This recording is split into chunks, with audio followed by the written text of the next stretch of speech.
திருப்பூர் மேற்கு மாவட்டம் பல்லடம் நகரத்துலேருந்து வரோம். நாங்கள் தளபதியை பார்க்குறதுக்கு இங்கே வந்திருக்கோம். அவர் ஃபஸ்ட்டு நாங்கள் தான் அவரை ஃபஸ்ட்டு ஆசீர்வாதம் பண்ணிவிட்டு அதுக்கப்புறம் இங்கே மாநாடு திடல் போகலான்ட்டு இருக்கேன். நான் இங்கே பல்லடம் நகரத்தில் நகர செயலாளராக இருக்கேன்.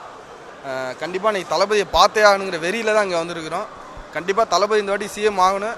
அவருக்காக நாங்கள் உழைச்சிட்டே இருப்போம். அவர் சிஎம் ஆகுற வரைக்கும் நாங்கள் உழைச்சிட்டே இருப்போம். இல்லை, எங்களுக்கு ஃபஸ்ட்டு தளபதி இங்கே பார்க்கணும். நாங்கள் தளபதி அங்கே பார்க்க முடியுமான்னு தெரில, ஏன்னா கூட்டம் அதிகமாகிடுச்சு. நாங்கள் இங்கே ஃபஸ்ட்டு தளபதியை பார்க்கணும் அப்படின்னு காலையில் நேரமாகவே 5 மணிக்கெலாம் கிளம்பி இங்கே வந்துட்டோம். அவர் எத்தனை மணிக்கு வந்தாலும் சரி, 12 மணிக்கு வந்தாலும் சரி, 1 மணிக்கு வந்தாலும் சரி, நைட்டு வந்தாலும் சரி, இங்கே தான் இருப்போம். தளபதியை பார்த்துட்டு தான் போவோம். ஏன் ஒரு ஆர்வம் பார்க்கணும் அப்படின்றதுனால? அவர் அண்ணனா, அவர் நம்ம வீட்டில் ஒருத்தராக மனசில் பதிஞ்சிட்டாரு. கூட பிறக்கலை அப்படின்னாலும் அவர் எங்கள் அண்ணன், என்னோட உயிராக இருக்கார். அதனால் நாங்கள் எல்லாருமே அப்படி தான், தளபதி ரசிகர் ஒவ்வொருத்தவங்களும் அப்படி தான் இருக்கிறோம். தளபதிக்காக உழைப்போம். தளபதி தான் எங்களோட உயிர். சரி, இப்போ இன்னைக்கு ஈரோட்டில் பிரச்சனை நடக்குது. இதை முக்கியமான விஷயங்கள் நிறைய பேசுவார் அப்படின்னு எதிர்பார்க்குறீங்களா? இது குறித்து பேசினா நல்லாயிருக்கும். ஈரோடு, திருப்பூர், கோயம்புத்தூர், சேலம் இந்த சுற்றுவட்டார பகுதியில் இந்த பிரச்சனைலாம் இருக்குது. இது குறித்து விஜய் பேசினா நல்லாயிருக்கும் அப்படின்னு நீங்கள் நினைக்கிற விஷயம்?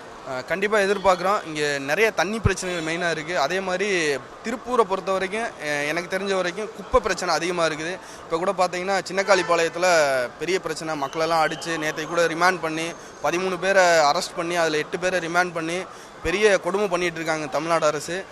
கம்பல்சரி தளபதி ஆட்சி மாறணும், இந்த மக்களுக்கு நல்லது நடக்கணும் அப்படின்னு நிறைய எதிர்பார்க்குறோம் எல்லாருமே. நானும் ஒரு அட்வொகேட்டாக தான் இருக்கிறேன். எனக்கு தெரியும் மக்களை ரொம்ப கொடுமைப்படுத்திட்டு இருக்காங்க. இந்த ஆட்சி மாறும், தளபதி வந்து எல்லாருக்கும் நல்லது பண்ணுவார். இல்லை ப்ரோ, ஈரோட்டுக்கு போகலான்னு தான் நினச்சோம்.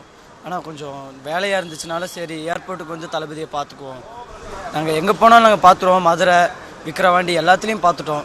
சரி ஈரோடுக்கு நம்மளால் போக முடியாதுன்னு சொல்லிட்டு தான் இங்கே ஏர்போர்ட்டுக்கு வந்திருக்கோம் ப்ரோ.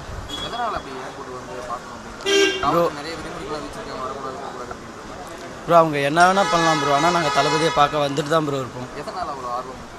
ப்ரோ சின்ன வயசுலேருந்து எப்படின்னா சின்ன வயசுலேருந்து ரசிகம் ப்ரோ. இப்போ 2026 தொண்டன் ப்ரோ. ஆமாம், எப்போ இருந்தே தொண்டன் தான் ப்ரோ.